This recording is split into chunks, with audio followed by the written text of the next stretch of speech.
नमस्कार दोस्तों, कैसे हो आप सब। आशा करती हूँ आप लोग ठीक होंगे। आज सुनाएंगे सोहर का उठान गीत। बहुत ही प्यारा चुटकुला सोहर का उठान गीत है, सुनिएगा और बताइएगा कैसा लगा। सुनिएगा आखिरी तक सुनना, बहुत ही ज़्यादा आनंद आएगा। तो ये ननद भाभी का चुटकुला सोहर गीत है। तो कैसे भाभी हैं वो अपनी ननद को कुछ भी देना नहीं चाहती, मतलब कंजूस भाभी हैं। ये मेरी भाभी हैं, इनको नहीं कह रही हूँ और भाभी को कह रही हूँ कि कंजूस भाभी हैं, अपनी ननद को कुछ भी नहीं देना चाहती, मतलब कुछ भी। तो देखिएगा इस गीत में, सुनिएगा कि कैसे कैसे भूल से चला जाता है उनके यहाँ और कैसे उनकी भाभी क्या क्या जतन लगाती हैं उसे वापस लाने में। तो इस गीत के माध्यम से सुनिएगा। तो चलिए सुनाते हैं ये प्यारा सा चुटकुला सोहर का उठान गीत। सासू एक सेर गेहुआ भूजौती बनाई डरित गुड़ा धनिया। सासू एक सेर गेहुआ भूजौती बनाई डरित गुड़ा धनिया। सासू एक सेर गेहुआ भूजावई बनाई डरई गुड़ा धनिया। सासू एक सेर गेहुआ भूजावई बनाई डरई गुड़ा धनिया। नाउन सागरऊ नागरा दिहु बाटी ननद का नाही गुड़ा धनिया। नाउन सागरऊ नागरा दिहु बाट ननद का नाही गुड़ा धनिया। नाउन सागरऊ नागरा दिहु बाटी ननद का नाही गुड़ा धनिया। नाउन बाटताई बाटता गाई भूली ननद का दिही गुड़ा धनिया। नाउन बाटताई बाटता गाई भूल ननद का दिही गुड़ा धनिया। नाउन बाटी चोटी जब लौटाई तारानी से अरज करई हो। नाउन बाटी चोटी जब लौटाई तारानी से अरज करई हो। रानी बाटताई बाटता गए भूली ननद का दे गुड़ा धनिया। नाउन बाटताई बाटता गए भूली ननद का दे गुड़ा धनिया। जब स्वामी शिकार खेल लौटाई तारानिया राजा करई हो। उनके स्वामी शिकार खेल लौटाई तारानिया राजा करई हो। स्वामी राजा बाटताई बाटता गई भूली ननद का दिही गुड़ा धनिया। वो तऊ बाटताई बाटता गई भूली ननद का दिही गुड़ा धनिया।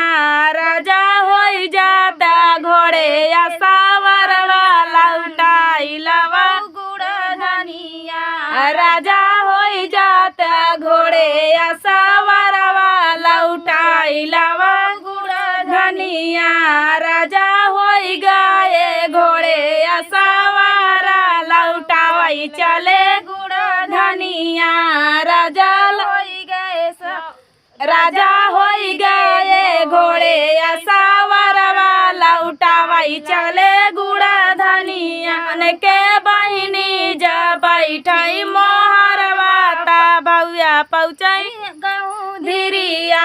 वन के बहिनी जब बैठई मोहरवा ता भैया पहुँचई गहूँ धीरिया। भैया घोड़वा ता बांधा घोड़ा सरिया कराऊ कुछु जल पनिया। भैया घोड़वा ता बांधा घोड़ा सरिया कराऊ कुछु जल पनिया।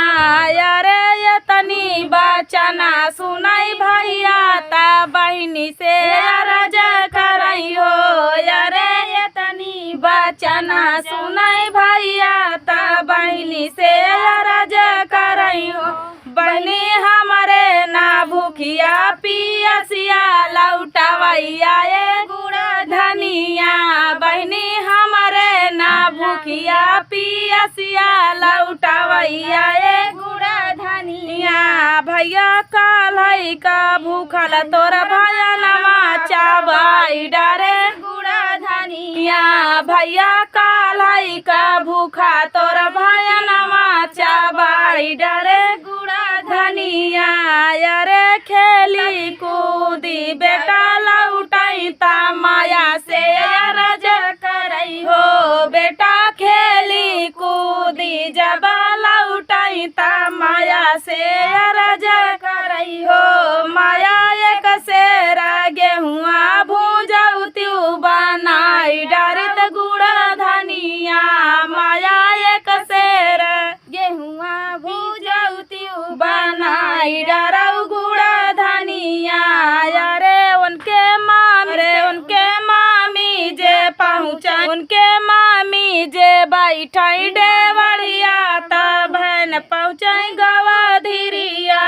उनके मामी जा बैठाई डेवड़िया भायना पहुँचाई गवा धीरिया उनके मामी जे बैठाई डेवड़िया भायना पहुँचाई गवा धीरिया भने घोड़ावा ता बांधा घोड़ा सरिया करहु कुछु जल पनिया भने घोड़ावा ता बांधा घोड़ा सरिया करहु कुछु जल पनिया मामी हमरे ना भूखिया पियसिया लौटावैया ए गुड़ा धनिया मामी हमरे ना भूखिया पियसिया लौटावैया ए गुड़ा धनिया मामी जब हम होइत गरीबवा कहाँ से फेरित गुड़ा धनिया मामी जब होइत हम तऊ गरीबवा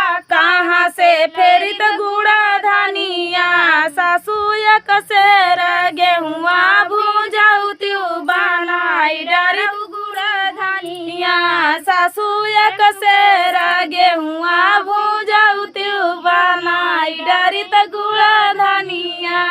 तो दोस्तों ये प्यारा सा चुटकुल्ला सोहर का उठान गीत आप सभी को कैसा लगा कमेंट में बताना दोस्तों। मिलते हैं नेक्स्ट वीडियो में, तब तक के लिए नमस्कार।